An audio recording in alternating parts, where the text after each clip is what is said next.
And I'm Harris on TV, but I'm a black woman. Yeah. I'm a mom. And, you know, and you've talked about it, but we haven't seen you come out and be that consoler in this instance. And the tweets, when the looting starts, the shooting starts. Why those words? So that's an expression I've heard over the years. And do you know where it comes from? I think Philadelphia, the mayor of Philadelphia, from what it comes from 1967. I was about 18 months old at the time. Everybody's shooting Wiki because they probably got it wrong.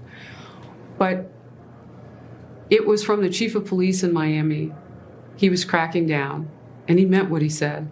And he said, I don't even care if it makes it look like brutality, I'm going to crack down when the looting starts, the shooting starts. Yeah. That frightened a lot of people when you tweeted that. Well, it that. also comes from a very tough mayor who I might have been police commissioner at the time, but I think mayor of Philadelphia named Frank Rizzo. And he had an expression like that. But I've heard it many times from, I think it's been used many times. It means two things, very different things. One is if there's looting, there's probably going to be shooting, and that's not as a threat, that's really just a fact because that's what happens. And the other is if there's looting, there's going to be shooting. They're very different meanings. Oh, interesting. No, there's very different meanings, but I think Do you think most people see it that way? I think they see it both ways. No, I mean, I've had it viewed both ways. I think it's meant both ways, not by the same person. But when the looting starts, it oftentimes means there's going to be shooting, there's going to be death, there's going to be killing, and it's a bad thing. And it's also used as a threat. It's used both ways. But if you think about it, look at what happened, how people were devastated with the looting. Look at what happened. There is truly nothing like watching Trump get called out in real time for misrepresenting the origin of his own racist dog whistles. This is Trump lying to Fox News' Harris Faulkner about his racist tweet, when the looting starts, the shooting starts. And here's the thing, nothing drives home the fact that Trump is lying as much as the fact that still, after all the reports, all the pushback, all the news coverage, he's pretending that it came from the mayor of Philadelphia, pretending that he doesn't know where it came from. And if nothing else, it is a testament to the extent to which this guy will lie if he thinks that it makes him look better.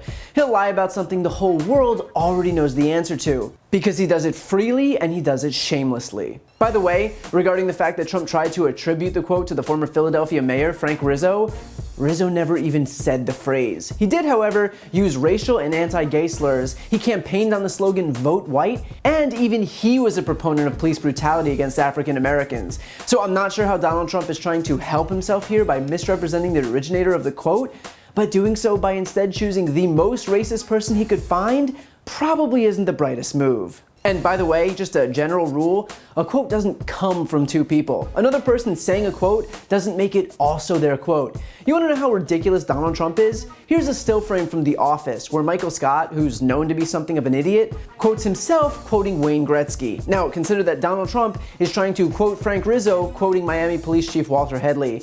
One guy is a fictional TV character who can barely run a paper company, and the other has the nuclear codes. And finally, the most absurd point of all comes when Trump tells Harris Faulkner that this infamous quote actually means two things, which I must admit is quite convenient. He concedes that yes, it means what it actually means, which is basically a promise of police brutality against black people, but then it apparently also means, simply enough, that the natural progression of looting is that shooting will follow, which I must admit is super convenient for racists out there who are looking for a handy little excuse to fall back on, because rest assured, that's all that's happening here. So as much as Trump would like to manifest this alternate version of reality, you don't get to just claim that a racist quote doesn't mean what it means. If he wanted to say that looting leads to shooting, he should have just said that looting leads to shooting, and not directly quoted the phrase that is synonymous with police brutality. That's how words work. And for a guy who's bragged about having the best words, he above everyone else should know that. So Trump can lean on tenuous semantics and parse words, but for those not playing pretend,